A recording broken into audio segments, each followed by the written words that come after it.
Welcome, welcome, welcome. This is the Smartest Dumb People, and I'm the host, Anthony That Dude Johnson, and I'm sitting there with my co-host, Mr. Shabazz himself, and also the First Lady, Treese. So we have a lot to talk about today. It's Freestyle Friday. I think we're going to start off with the first topic. The first topic is a 13-year-old boy was in school and was told by his teacher that his shirt that said Black King was racist. Not only did the teacher say, and this is actually a student from Oklahoma, and not only did the teacher say that his shirt was racist, she said that there needs to be a White History Month as well, which is very insulting. Right. I don't know what's going to happen to the teacher. They haven't disciplined her yet. They had a meeting with with his mom. I think it was Wednesday. So I don't know what the results is because the mom want repercussions behind the shit. I don't know what's going to happen.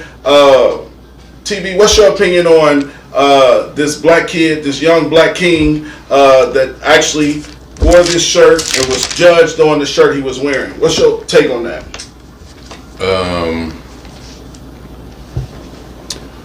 I think the teacher singled him out simply because he was proud of his ethnicity, and I think it's intimidating for young black boys to walk with their chest out with a full head of steam and calling themselves kings, especially at a young age. So I think one thing is she wanted to deter him from promoting his ethnicity, number one, and number two, from being to have so much self-esteem to walk around and call himself a king. So I think it went from two angles.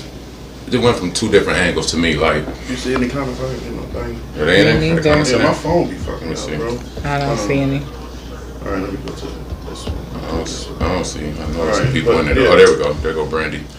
Yep. So I Make sure y'all like and share.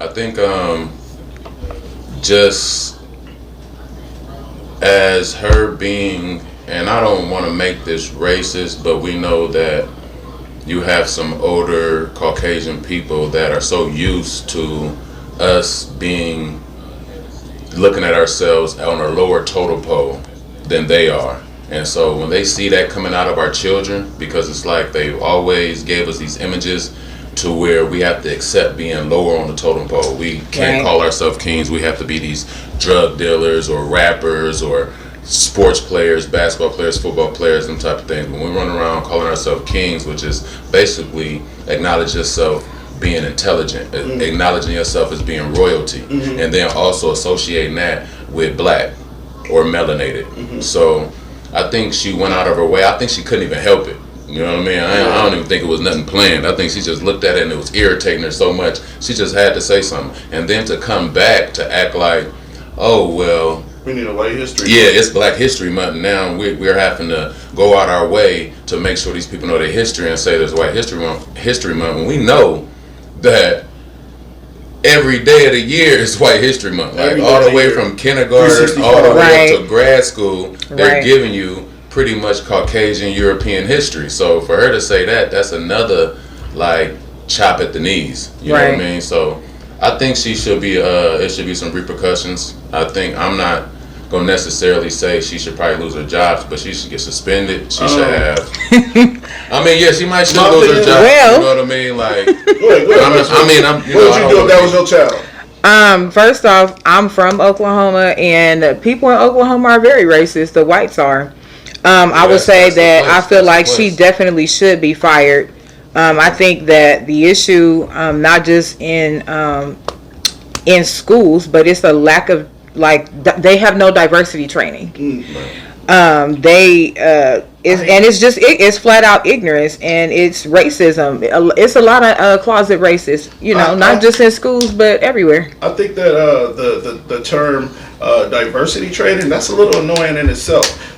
We are all Americans. This is all of our land. I don't understand why I don't need to be taught on how to treat an Indian person. Right. Or a Native It is American necessary because I feel like some people are naturally ignorant. Some people haven't been exposed to other cultures, so they don't know. Well, in Oklahoma, you should know. Yeah. Of course. That's why I forgot when you just said that. It is Oklahoma we talking about. Of course, but that's Wall how. Street and all that, so we That's know the how. history. Yeah, but that's how diversity training even came up, like in the workplace, because people were getting told, like Muslims, that they can't take a break to go pray.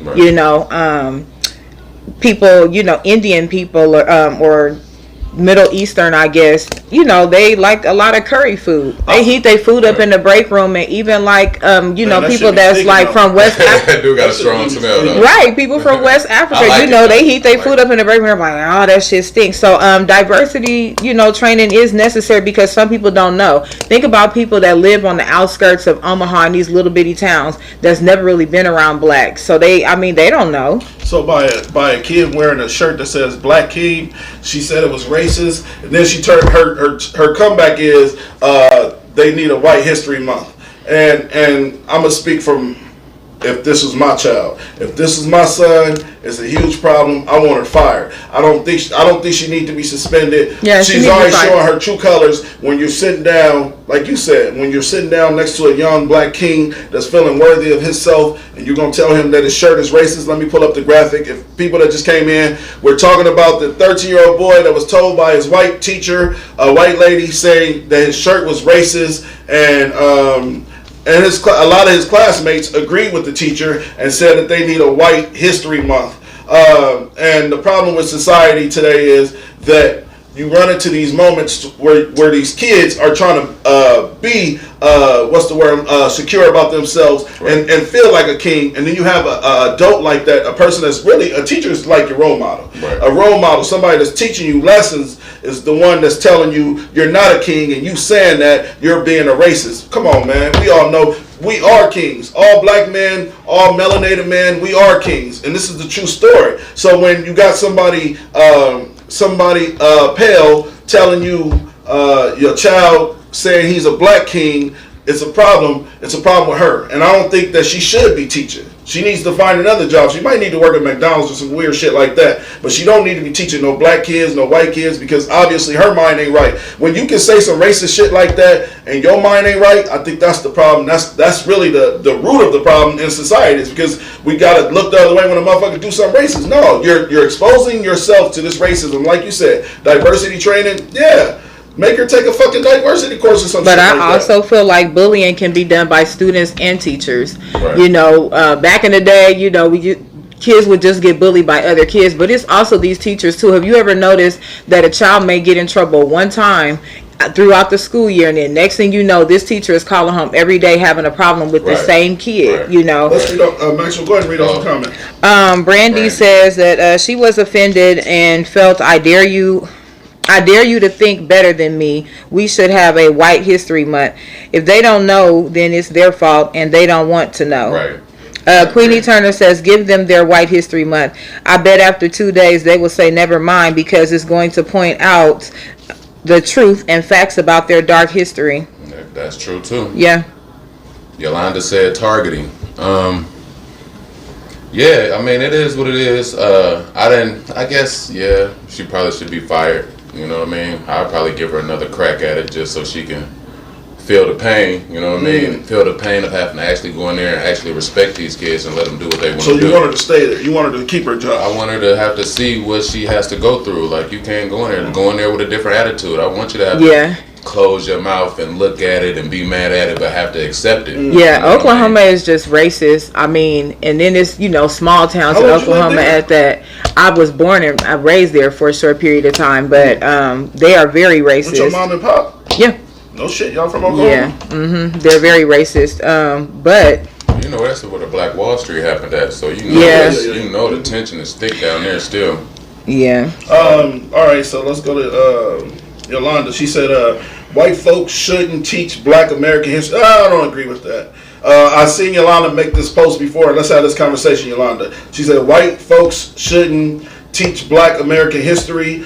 She was a racist bitch and should be fired. She definitely was racist. I feel like education is key. So if we have these history books that are real black history, not the black history they teach in OPS, Right. but if we have the real black history books and we teach white person, a white man, white woman, this black history, some people are really knowledgeable and want that information and want to be able to spread that information. I could say the same thing about Tory. Tory, he wasn't brought up in beliefs and more, but he took it upon himself to read upon it, learn about it, and now he knows a lot about it. You can do the same thing to a white woman or a white man. I'm not saying I can't agree with that, because I feel like you can teach a white man how to teach black history, but it has to be taught right. So it starts at the ground level, and you got to make sure he's being educated. He can be educated by a very powerful black man. Because look at Jane Elliott. Shout out to Jane Elliott, by the way.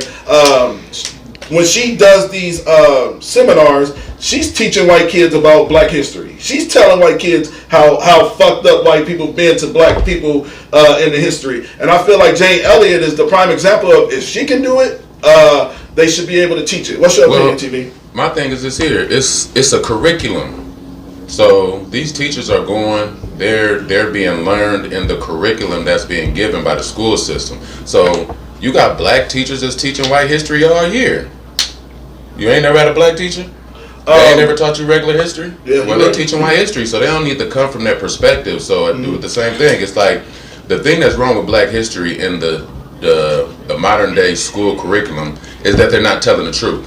So now you want this black teacher because you know this black teacher knows some extra stuff that he's going to throw in outside of the curriculum when you're in black history class. But it shouldn't have to be like that. They need a real black history where they're talking about Moors, they're talking about the indigenous Indians, they're talking about the Aztecs and the Mayans in their correct context. So it's a lot of stuff missing out of the black curriculum anyway. So that's why we want the black teacher, because we know the black teacher is going to give us stuff that he knows outside of that. You know, he's gonna stroke our ego a little bit, but that's also outside of the curriculum. Because I don't know if y'all had black history before, but I've had it a couple times. So, and that's what happens. You'll have a teacher that he's read these other I books. had Mr. Tap. That's my guy. That's my football coach. That's my guy. That's like my dad. So I do not remember my black history teacher, but he was dope as fuck. Yeah, Mr. He was Tap teaching was at South High. I can't remember his name, but I liked him a lot, actually. So speaking of teachers, we need to discuss this as well. So the inequality of the way our systems is structured in Nebraska, meaning Papillion, OPS, Bellevue. What's Bellevue's school system district? It don't matter. Let's discuss the difference in the school districts. So I noticed that in these white schools, like a Papillion, they're already back in school. There's no homeschooling. So OPS was quick to throw the kids and say, work from home. We don't want to teach y'all shit anyway. And shout out to Chris. Chris gave us this topic. He wanted to know about it. We're gonna speak on it. So the inequality of these school districts and how they set up and it's really, let's be honest, man. OPS is set up to fail. You're set up to fail. They quick to take kids out of school for disciplinary actions and shit. Like I grew up in an OPS system. I would get suspended for just getting into an argument with a teacher. Yeah. You know what I'm saying? But I'm not realizing this is systemic racism. This is something set up to make me fail. I didn't know that. I'm a child. But I think the school systems like Papillion, like these other school systems, they are definitely set up better structure, better education. But whose fault is that? Whose fault is that? I would have to say a lot of it has to do with racism, of course. Also, the lack of funding. Go to resources. Because with when you think about West Side High and schools like that, there are wealthy families that donate. So you're saying that the alumni of these alumni and the boosters, I think about it like that. Also, the thing with black kids and minorities, they get government grants, they get tax breaks for putting kids in special education.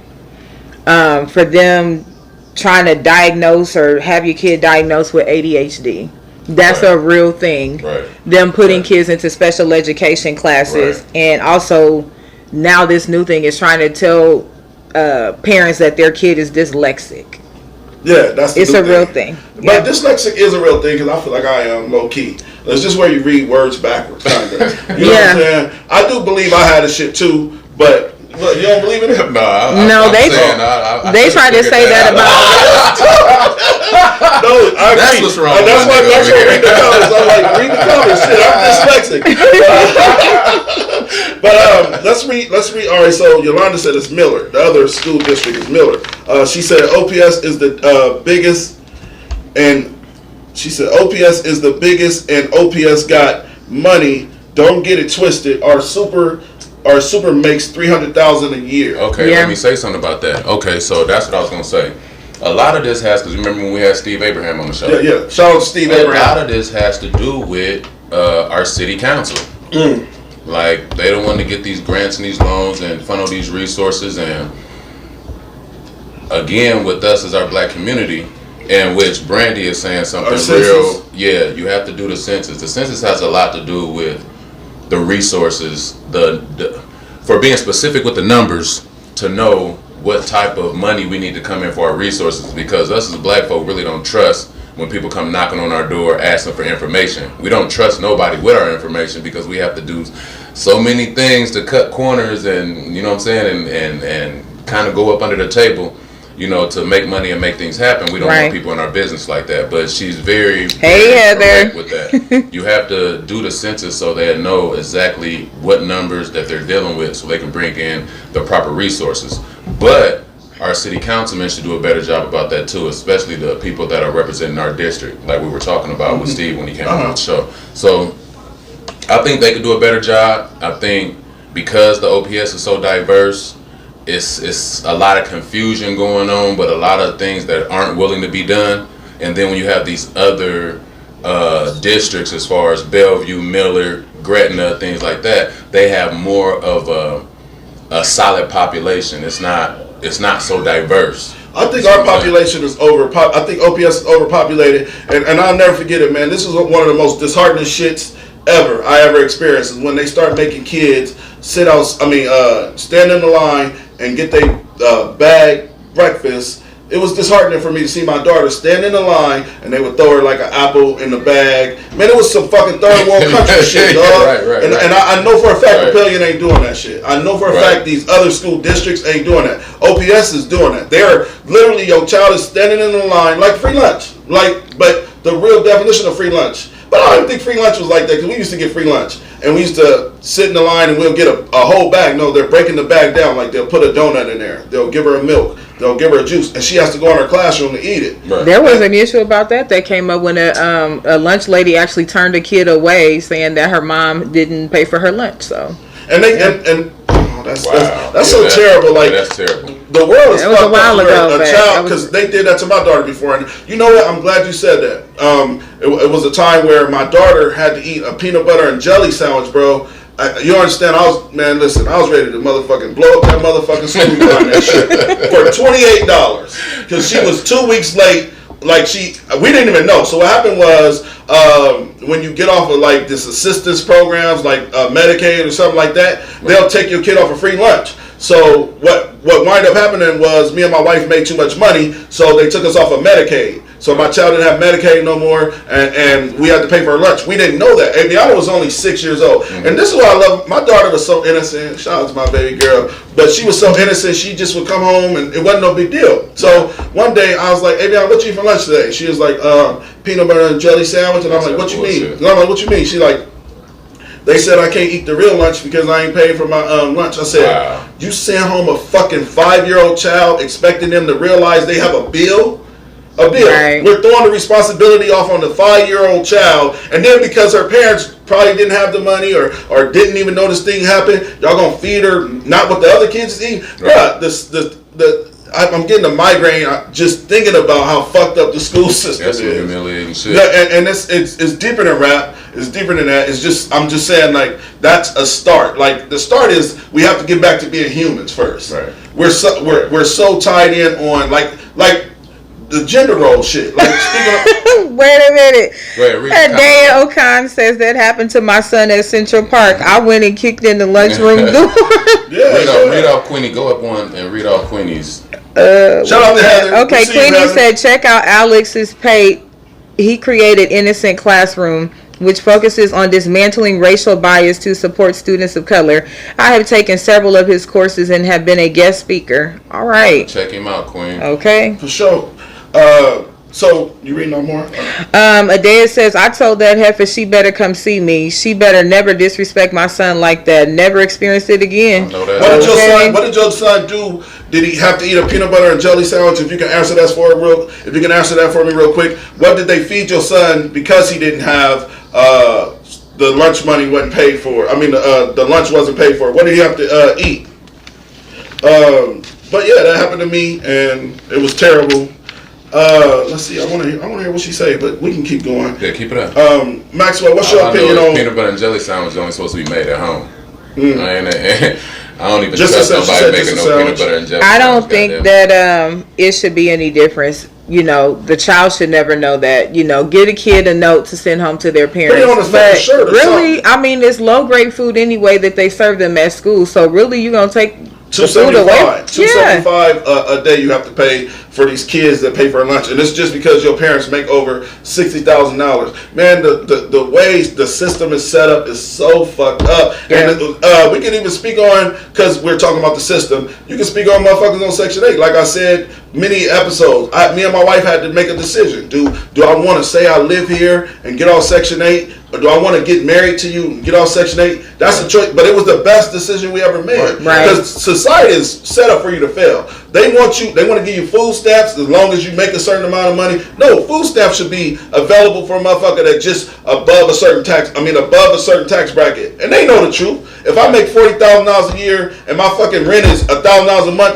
that's half of my fucking money right there. Right. And I just feel like the way society is set up is fucked up. So, as far as in the OPS system, can we agree that Millard and Papillion, they don't move like OPS? Oh, I agree with Heather. What Heather say? Yeah, go ahead. Heather says prisoners get to eat for free, so I think all of the school kids should too. Definitely. Now, Shout out to Heather. that's correct, but it's not all the way correct, because really the prisoners are getting grants, and a prisoner is worth $150 a day right now. Yeah, so that's actually coming out of that. But don't get me wrong, they still giving niggas sack lunches and shit like that up in there though. So it's still like that's what I was thinking about when they talking about you going up and they dropping an apple in a bag and doing all that bullshit, like just like when you go to jail. I've been in jail before. I ain't scared to say it, but they hit you with that sack lunch with that little raggedy ass bologna sandwich with some cheese on it with That no stuff is mayo. barely even edible. I'm telling you, It's man, you barely just be even like, edible. man, what in the hell did they just? They give will me? serve you raw cabbage. They will serve you stuff that's like molded. I promise. Hey, so Shit's terrible.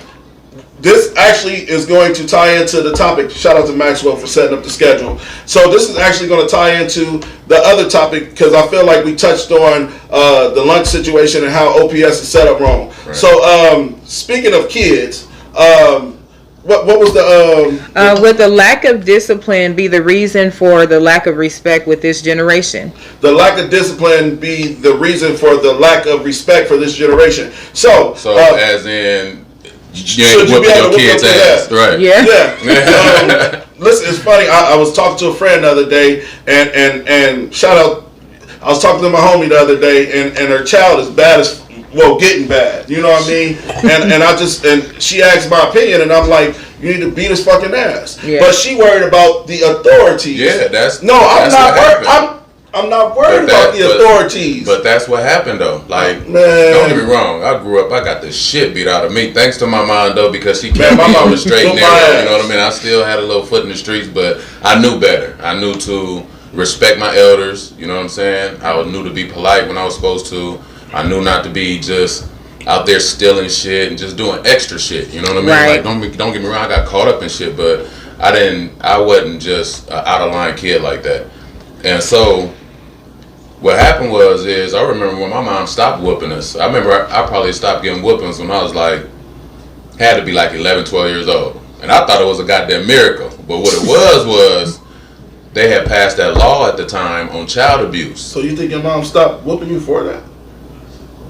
I still got knocked upside the head and shit, but hell yeah, you had people going to jail for whooping their kids. Ain't nobody about to go to jail for whooping their kids, so they had to find different ways to start to discipline their children. But don't get me wrong, it was a thin line, because even though they pressed that, it was actually parents out here abusing their damn kids. Right. You see what I'm saying? Sure. So it was a thin line, but that's probably where I seen a lot of my friends stop getting whoopings at that time. They passed that law, and now that this parent know, because I ain't gonna lie, I got sensitive skin, so when my mom used to whoop my ass, I used to go outside looking like a goddamn candy cane. I'm talking about like when I would come around the corner, and I know I got a regular whooping, you know what I'm saying? But I try to block shit, and I got webs all on my legs and shit. It's the middle of the summer. I come outside, my nigga Juan used to be like, rest in peace. He used to be like, my skin turned red too. man, cuz your mom child abusing you. I'm like, hey, don't even. One day I got in trouble and my mom slapped me and her whole handprint was on my face when I went to school the next day. I like your mom. I like your mom. I mean, I had the whole handprint right here on my face when I went to school. What I would say is the police, you know, they have came to our house before as kids, and what they told me, as long as you don't leave a mark. Right. Right. You can whoop your kid, just don't leave no bruises and no marks on them. I mean, it's a thing called excessive force. Like, you can discipline a child, but don't, beat them. I mean, yeah. I don't think you can even discipline a child technically, like by law. I don't think you can whoop them. You can yes, you can whoop your child. You have to prove it. Don't get me wrong. You have to. It can be proven. You can whoop your child before. I seen. You can definitely spank your child. One of my friends, she got her kids taken, and then she ended up getting it back, but she had to go to court. But the thing is this here. You also have that. Once these kids know that, because these kids is intelligent, they can be conniving, they can be manipulative. Yeah. A kid can just barely just get one whooping and start calling the goddamn police on you every other day. I've seen that happen before. Yeah, but you have to prove it. It's no different than. Like you got. I'm sorry. Go ahead. It's okay. It's no different than a domestic situation. A woman can say, "He hit me. Where's the mark? Where's the bruise?" So, like the police say, like, you can discipline your child, you just can't leave bruises on them. You got to instill loyalty and trust in your child, and I got in a little scuffle with my son the other day, and like I told my son, it got really heated and physical. I'm talking about because my son is bigger than me and taller than me, damn near probably stronger than me, and I told my son, you got to understand me as a parent. I don't give a fuck how physical I get with you. I don't care how aggressive I get with you. I will never hurt you. I will sacrifice and die. I will sacrifice my life for you. The last motherfucking thing you got to worry about is me hurting you. Right. That aggression comes from the disrespect. The aggression comes from how motherfucking dare you disrespect me. So a child has to learn that first. A child has to learn their parent really loves them. And remember, your mom used to say this, I'm doing this because I love you. Because I love you. Yeah. It hurts people and it hurts you. What type of fucking reverse psychology is that shit? I'm going to get into Yolanda Reynolds' comment. She says, I think it's the music. Back in the day, our music was inspiring and feel-good music, even rap. Now these kids listen to depressed rap, suicide rap, unhappy as fuck music. I agree. Heather said, I still use old school ass whoopings on mine. Okay, Heather. That's right. Salute. Adia says, my mother threatened to spank my niece at UNMC and someone wrote down her plates and sent CPS. True story. Oh, wow. Yolanda's an asshole. You see Yolanda? Yolanda said, I told my kids I would go to prison 25 to life over them and 25 to life beating their ass if they disrespect. I brought you in and I'll take you out. That's the term of a black woman right there. Queenie Turner says wall sitting is a great disciplinary tool. Right. Yes, it is. Heather says my old PO told us in class one day, yes, you can whip your kids as long as there are no marks. Yes, ma'am. Yep. I don't know, but we gotta speak for our Caucasian people in the audience too. How do you do that? How do you whip I can motherfucking grab a white motherfucker like that. So handprint, right? I don't know. We can say that for the melanated people. Yeah, my skin turns red even if I scrub too hard in the shower. Yeah. So I get marked up. I mean. But when Yolanda was speaking on the music shit, we gotta speak on that because I told my daughter has this move. Like, she went from this happy child to then you had Tyler the Creator, Juice WRLD, XXXTentacion. They are depressed rappers. Yeah. They talk about depression, anxiety. Which, don't get me wrong, it's a lane. It's a lane. It's like gangster rap a lane, depression, anxiety, rap is a lane. But the problem is these kids are listening to it and they starting to feel that way. Yeah. And I'm telling you, I can speak from personal experience. I told my daughter, she's listening to this depressed rap, so she's starting to think this shit is real. These rappers are actors. People have to really understand that. A lot of these entertainers, they are actors. Motherfuckers talk about shooting, like we talk about all the time on all our shows.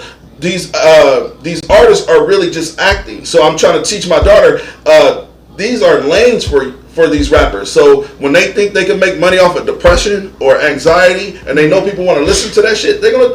I listen to love music because I like love. I like being in love and shit like that. Right. So I agree with Yolanda on that rap comment at least. Let's see here. She said Heather said her kids are mixed. They don't get red like that. Well. You go whoop one of your kids' ass, Heather, and send us a picture. Brandy, one of your kids' ass right now, send us a picture. Brandy said, "Beat they ass. Don't nobody need to be pulling their pants down." Adia says, "I only had to spank my son once in his life. My hands started working like that old Street Fighter Chun-Li. He thought I was nuts." I think that it is definitely, influence from society, also social media. Right. People have different styles of parenting. That matters too. Also schools, kids, they get to school and they're around other kids and they see what other kids doing. They're like, damn, you can get away with that. My mom and dad don't play that. Black kids like that was always been like that though. Yeah, it also matters the neighborhood that kids grow up in, whether you're in a 1 or 2 parent household. Your neighbor used to be able to whoop your ass. Mm-hmm. The law of the projects used to be, if you see my kids doing some bad shit, discipline their ass. And family structure. Takes a village. Genetics also, I think, play a big thing, because I don't think always whooping a kid's ass is the answer, because some kids, they do suffer from bipolar, they do suffer from different mental health illnesses, and I don't think that always to whoop it out of them. No, absolutely not. Because it's some people choose signs too. Some people choose to not even have kids because bipolar or schizophrenia runs so bad in their family. That is a real thing. It's genetic. I don't think that you can beat that out of a child. So just like TV said, when kids get to be manipulative and they know, like, I can call I'm gonna call the police and this is gonna happen. So Freestyle Friday, make sure y'all like and share. I think we touched on that. It's time to get to the real shit. We got 27 minutes left, and I really want to talk about this shit. We're gonna start off with black people and the structure of their wills, the structures of life insurance. I googled something, and I found out that 70% of black people don't have wills. And I can speak from experience, and I'm glad to tell a story. This is what the show is all about, and I try to keep it as genuine, as real as possible. My father, a very, very successful, hard-working man, he's well off. Let's just say that. And one day, me and my father was having a conversation, and I was like, "Pop, you worked for 30 years of your life, and when you retire, what if something bad was to happen to you?" And I'm not to speak it into existence or anything like that, Pop, but what happened if you died? Like, where all your money going to? Where your house going to? My dad owned 5 cars, a nice house, got money in the bank account. Where's all of your assets going? My father said to me, and keep in mind, his wife is not my mother. He said, it's going to my wife. She'll split it between the kids. Let me explain something to you. My dad's wife, I love her to death. I don't know her as much as I should. So the last thing I'm thinking about is she's going to be trustworthy to me and my 5 siblings. And this is the problem when it comes to generational wealth. And a lot of people don't realize, black people, you get life insurance because when you die, you're actually putting your kids in a different tax bracket. If you get the right life insurance, or even with the will, Dad, all of this money you accumulated, all of these nice things you accumulated, they have to go to your kids. It's called generational wealth, but black people lack it. We lack it because we don't understand it. My dad says to me, I work for my money, you go work for your motherfucking money, get your own. Me, shout out to the smartest dumb people, if anything was to happen to me, my kids would own those rights. You know what I'm saying? So that's the point of owning something. When you own something, you have to make sure you leaving your kids something, regardless of what it is. If you get remarried, I don't give a fuck. I don't give a fuck. If I get remarried, my motherfucking kids in the clause. Period. Because I don't trust a person to take care of something that don't belong to them, no matter how much they love me. And I feel like when my dad told me, basically, fuck what a will, my wife gonna split it between everybody, I just laughed at him, and we got in a heated argument over shit. And I was just like, so I use that example because as we have this topic, 70% of black people don't have wills. Why do you think that is, TV? Financial literacy. See, it's just some things. One, financial literacy and political science literacy is 2 things that are escaping our ethnicity. we just don't know. We haven't been taught. We haven't been. This is just not a conversation of our families. When you get into these other races, these other ethnicities, it's actually a conversation in their family. Like I say, you'll go to school, they'll give you your schedule, and then they'll say, okay, these are the selective classes that you can take. You can either take gym or you can take political science. You can either take gym or you can take financial literacy. Guess what most black kids take? Gym. So we're not being taught that, and that's where it's escaping us at. Like, other races know this is how you build generational wealth. Other races know that each generation, everybody's just not going to work their ass off, and that's how you pass the that you just need to work for. Like what your father said, you go get yours. No, there has to, at some point, it should be a generation that works their ass off, sets up all these things like life insurance, wills, and trusts, to where when it's passed to that next generation, now they're able to set up their businesses, accumulate wealth like that, and then keep passing that down to where it doesn't have to be so hard on the next generation, and you have to go out here and work for somebody else and get taxed into oblivion. Like, we need to, this is a really good conversation, because we need to start becoming aware of this is what it is. How many times do we see somebody die and now they're selling chicken dinners, or they got some type of cup or bucket at the gas station, and people got to get a free money to help bury somebody? Like, we have to start to get over that. And you know what's sick about that, bro? As you speak on that, the younger you are, the more the life insurance is. So, hypothetically speaking, and I hate to put this on black people in general, because it's not about that. I'm saying, if hypothetically speaking, these young men that die from gang violence, whatever the case may be, the smart thing to do would be to put a life insurance on that child. It's a lot of people doing that right now. You got to. Yeah. And if you think your child is in some real heavy activity, and you know he's out here like that, it's not a bad decision to put life insurance on him, because it could change his kid's life. It depends on how old he is, but I'm just saying, I just realized the younger you are and the earlier you die, the more the life insurance is worth. So hypothetically speaking, you go put life insurance on a woman 70 years old, they're gonna be like, we'll give you $50,000 because she got pre-existing conditions. Yeah, so when they're younger, they don't have pre-existing conditions. So it's gonna max out. I know from working in insurance, it's a lot that goes into it. Life insurance is not designed for you to get rich off of, but it is a good stepping stone. If you, what'd you say? Can you say that again? It's not designed for you to get rich off of. It's not. We don't understand that. No, it's not. Financial literacy. It's not. There's motherfuckers that kill their wives for the money. Life insurance is not designed for you to get rich off of, because we're speaking about. She's just saying it's. We're speaking about. You can. No, it's not. You know what I mean? Because it's not designed for you to get rich. We are speaking about people that are probably middle class, right? Yeah. So when you call a life insurance company, they're going to ask you, what is your annual income? What do you make per year? Now what they're willing to take a risk on is maybe a $25,000, $50,000 term policy.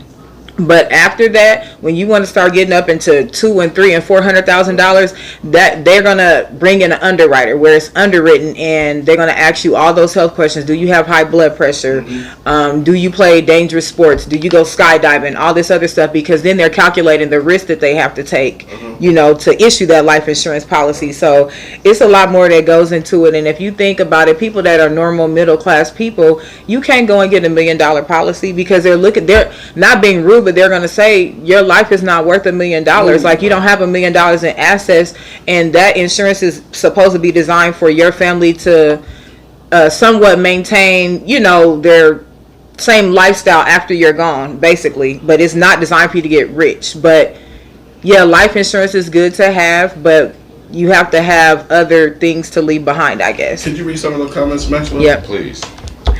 Okay. Like and share, people. Brandy said that Yolanda said, why don't gangsters get life insurance? Because there's an actual clause in there for that too. Give a damn about their life, they wouldn't be gangsters don't get life insurance because if you are incarcerated, that's when your policy actually is null and void, because they will not insure you while you're in prison. Right. The way of life is Adia said the way life is set up, all humans need a policy, definitely.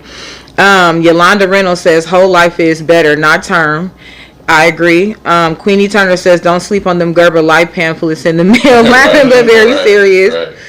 Right.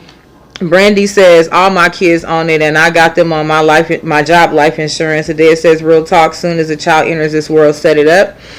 Queenie says annuities is where it's at for me and mine's. Yep. As we speaking of, it's deeper than life insurance. We actually talking about how to set your kids up for success after you pass. That's basically what it's about. Yeah. When you speak on wills or when you speak on life insurance, I could say the same thing for you, Maxwell. We know you have access. We know you have assets that's worth something. Do you have a will? No, I do not, because I don't even have any children. But you have things. You got nice cars and you got shit for your crib. This all, like, hypothetically speaking, this shit all goes somewhere. And if it's not structured right, even this computer, for example, this computer is $1,200. If it's not structured right when I die, somebody will come here and say, "Here, you can have it." And then somebody sell it for $50. You know what I'm saying? Like, so you need a structured will with all documentation to set your family in a better position regardless. And you're right, life insurance is not supposed to be a financial gain, but it can be. Yeah, it can be a financial gain. Right. And also, you have to understand, a lot of these people that die, like we said, like Yolanda said, Catfish Corner, they're literally selling plates to bury these people. Right. And as I talk this shit, I'm going to be honest with you, I don't have life insurance at the moment as I talk this shit, but after this show, I definitely plan on getting some, because we can't keep having conversations and not be about that. You understand what I'm saying? The conversation was sparked by a friend of ours, and I agree. I need to do better with myself. I need to get life insurance. I just know I fucked up. Right. So they're going to want to do all of these tests, and they're this nigga's shoulders fucked up. And that's it. Yeah. And so another thing is, too, to put everything into a private trust.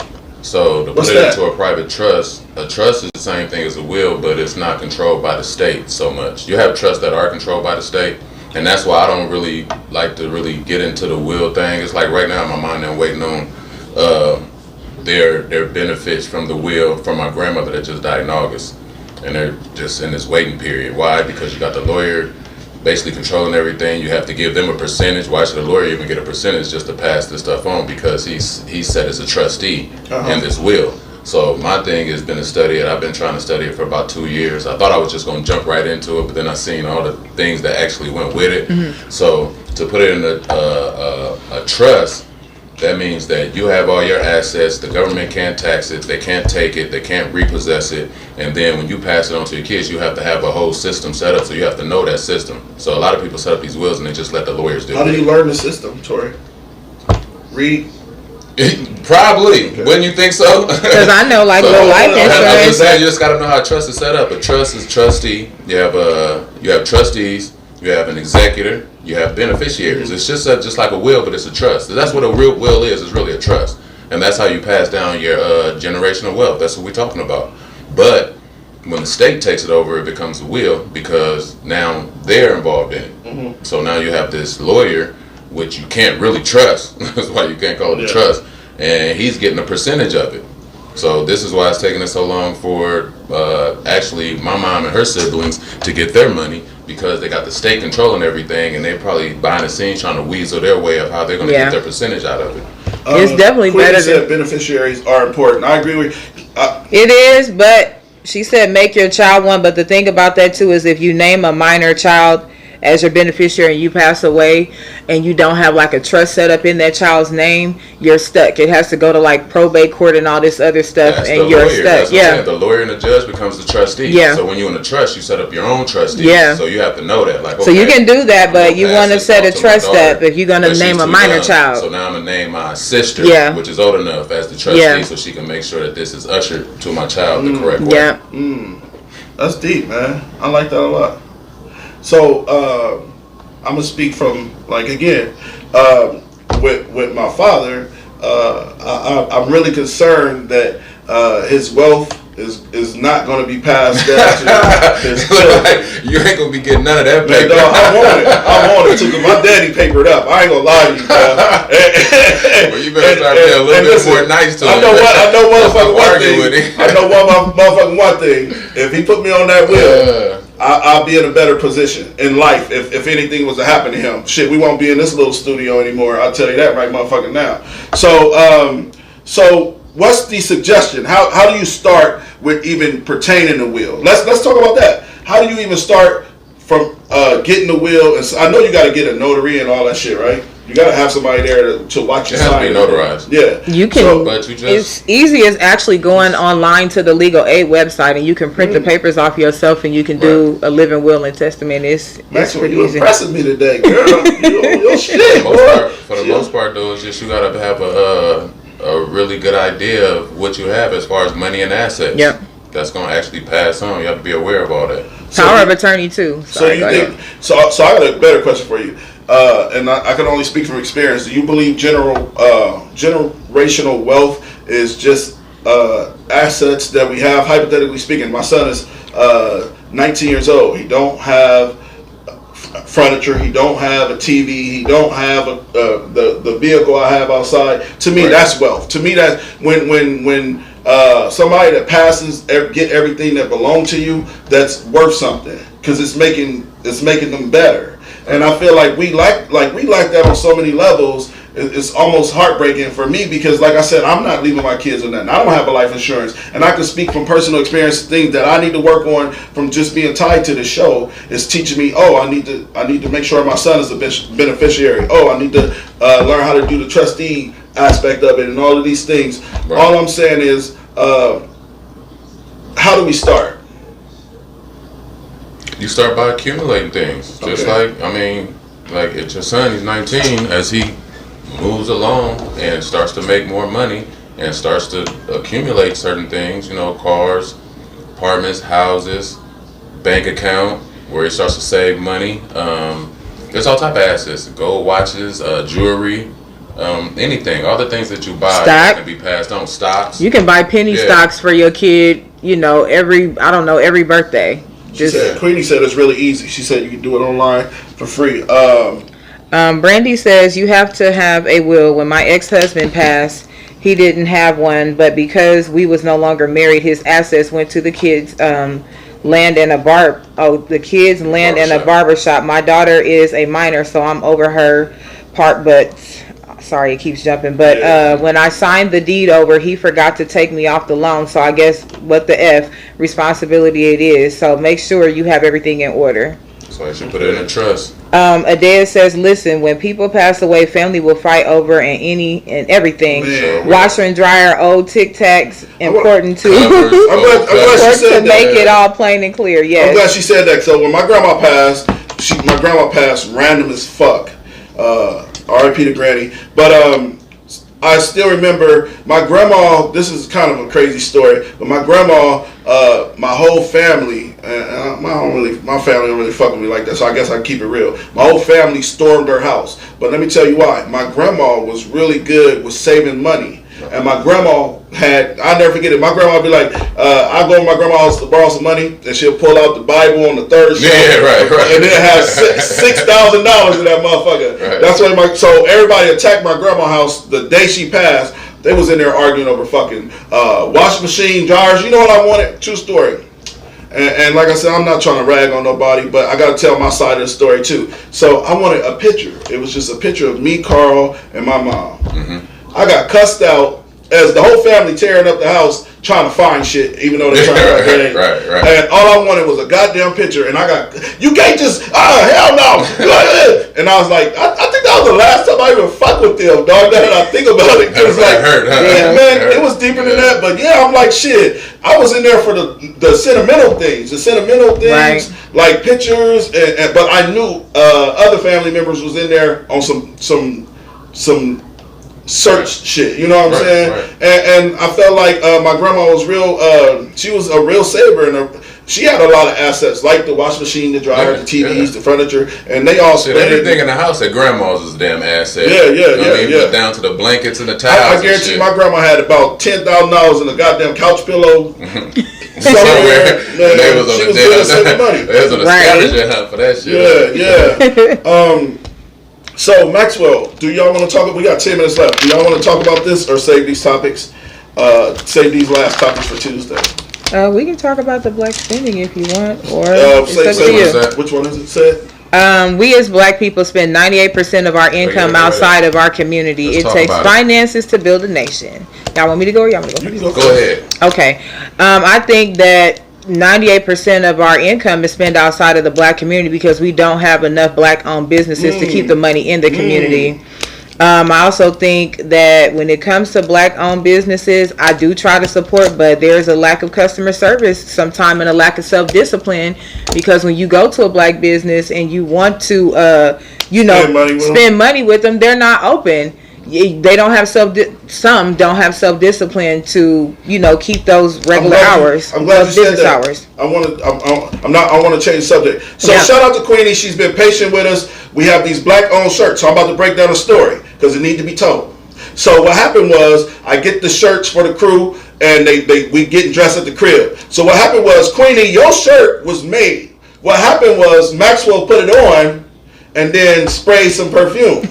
Right? Is that what happened? But it was too big. My perfume was just on it. Yeah. Like my but no, I tried to give it to Queen, and Tori said, "You ain't giving her no motherfucking shirt with no perfume on." It's too big. But I was rushing to get it to her for the professionalism shirt was too big, man. Period. We got your shirt, Queenie. Hopefully you coming to get it after the show. Queenie, shout out to Queenie. You can head this way right now. We got the shirt for you right there. Thank you, Queenie. She says black economics need to be taught. Definitely. And again, Queenie, we have a free shirt for you. You've been patient with us. This is us working on trying to be better black-owned businesses. We're trying to be better. She was patient with us. We're giving her the shirt for free. You come out here right now. We got 7 minutes left in the show, Queenie. You can head this way if you want to come get it. We'll be sitting here actually dialoguing the show anyway. She laughing. That's what. Yeah. Anyway, go ahead. What you were saying? Another thing with advertising black owned businesses, I feel like it's definitely the lack of customer service, the various pricing. How many times do you see people, now you go to Cox Cable or CenturyLink, they gonna say this is what we charging for cable. Period. But when you ask online, it's inbox me. No, what is your price? Right, your price should be the same for everybody. I think a lack of marketing, advertising is not always professional. And like I said, it's just we don't have enough black-owned businesses to keep the money in our community. So I'm glad you said that. Do you believe in? I'm gonna say it. I gotta say it to you. If I don't say it, I'm not gonna feel right in my spirit. Do you believe in crabs in the barrel mentality? Yes. Do you think we have it? I'm not gonna say. I'm gonna say people in Omaha in general. It's that's whites, blacks, everybody. Yeah. That's why I should put it in those terms. So I can speak for. Brandy said inbox me. I can speak for myself when I say I try to do the right thing with the black community. I'm more than willing to spend, because like when I go to a catfish spot, it's gonna be Catfish Kitchen. You know what I'm saying? Like when I want to go to a chicken spot, I cried and begged for timeout to be open. I don't go to KFC over timeout. I would rather go sit in the line. Well, timeout out of line for that motherfucking wait time. So I might be forced to get KFC every now and then. But I do try to at least spend my money with black-owned businesses when it comes to certain shit that I like, which everybody know I'm a fat motherfucker. I like food. So I do try to spend my money with black-owned businesses, because Timeout's black-owned. Cajun Kitchen's black-owned. Those are my two favorite spots. Cam Lawler. Shout out to Cam Lawler. What's his name? Chef? Chef Dad or something like that. Super Dad Chef.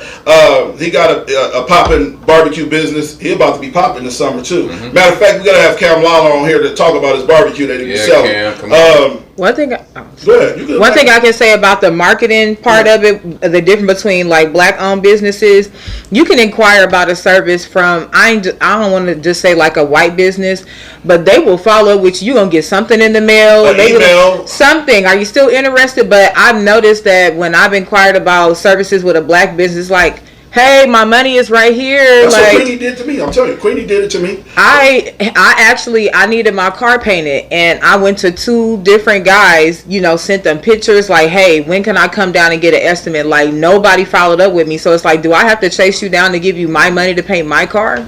But that also goes again with us as a people. Like, there's just some information we're lacking in because we don't get that literacy. That goes right into financial literacy. That goes into literacy on and know-how, education on actually how to run a business. Right. Like in these other communities, they're getting classes, courses on how to run a business. Our people would be right in the goddamn garage of their house or right in the basement and say, shit, we about to start this business. Right. And then they're coming at it from just what they think they saw, but not how to actually follow through on protocols on how to run a business. So you'll have people out there don't know how to promote their business. Customer service is terrible. Right. And plus, because of like the gentrification and things like that, like our communities aren't really together. So we don't know all the products we need. So I was just gonna say that because I was gonna be like, okay, we'll run through all the products that black people have available on the north side. You're gonna hear food. Okay. You get food. What else can we get? Black owned on the north side. Some knowledge from the smartest dumb people. Shout out to smartest dumb people. Like and share all day. But, but so that's what I'm saying. You don't see where we own a auto parts store, where we own a paint shop. We got a lot of shade. Where we own shoe stores, right? Clothing stores. Like we had a couple, but it's a lot of things that we're missing on why our people, as soon as we get our money doesn't even circulate once within our community. And I can understand that, but we have to be aware of it. Yeah. Go ahead. What you say? What you was gonna grow say? the business, go public, get some investors, create some stock. Well, it's hard when this is another thing about having a black business, which as we have the smartest dumb people. It's hard because motherfuckers don't want to fuck with you like that. Like I'm learning this. Listen, I gotta get this off my chest. I gotta get this off my chest. Ever since I started this fucking show, I had so much hate from my own home, like from niggas I really rock with, and it baffles me that the minute we became a business, the minute this became a business, the minute we took it serious, is when niggas start unfriending me, unfollowing me. I see niggas, they don't even speak to me. And then I got other cats that'll see me that ain't never been a hater and be like, man, I love your show, dude. I love the podcast. Elevation requires separation. Man, sometimes. elevation requires separation. That's dope. But I'm just correct. speaking from experience, and I'm telling you, ever since this has became a business, I've been losing friends, I've been losing homies, and it baffles me. And all I'm trying to do is like, I don't want to work for a motherfucker no more. Right. I'm waiting on the black daddy with a black horse to come save me. I'm waiting on some real money and some equity and the smartest dumb people. And this is the only thing I have. Like, this is the only thing I've ever done besides sell drugs. You know what I'm saying? It was cool when I was a drug dealer. You'll fuck with me then. But when you see me trying to do something positive and create a business and a platform for one of the dopest minds in Omaha, Nebraska, because that's what I did. I want it to be acknowledged, and I feel like they have to really, because Tory been doing this. This is what he do. And all I said was, I can get a couple intelligent motherfuckers to sit around. There's podcasts out there that we all listen to. I can get a couple motherfuckers to sit around that's intelligent, and let's have some dialogue and conversation. We do it at home anyway. The only difference is, like I used to drink on the show. I had to change my format and how I thought about the show. I used to drink on the show. I don't drink on the show anymore because I want to take it serious and I want it to be a business. And shout out to all our supporters, our top fans, Yolanda, Brandy, Heather, Janice. You know who you are, Queenie. And this is a struggle, bro. It's a struggle starting your own business. I know from the ground up this was built. And it's very struggling because I got crabs in a barrel in my circle. And these are no cheap shots. These are real facts. Right. I go on fucking Facebook and see 10 motherfucking subliminal messages about me. You know what I'm saying? And it's just like, I don't know what I did wrong. I just wanted to be my own boss. That's it. And we all our own boss on the show. That's all this is about, right? Queenie. Queenie said, Anthony, that is a part of growth. Take it and make it work in a positive manner. You will also change like you just said. There it is. Definitely. There it is. It's uphill battle. Hey, so consistent, it's gonna happen. Hey, y'all. This is the end of the show. Y'all got any last comments before we get up out of here? Shout out to all of the top fans. JD Dahmer just got in here. Shout out to you, bro. Watch the show. It'll be on YouTube within an hour. Thank you. Y'all have the option to go to YouTube. Make sure y'all subscribe to YouTube. Like and share this video. Share it to all of your friends. Check us out on YouTube. This video will be posted on YouTube within an hour. This is the smartest dumb people. Anthony That Dude Johnson. Mr. Shabazz himself. The First Lady Treese. Y'all have a good night. Stay blessed. Thank you. Oh, good show. Okay. Thanks.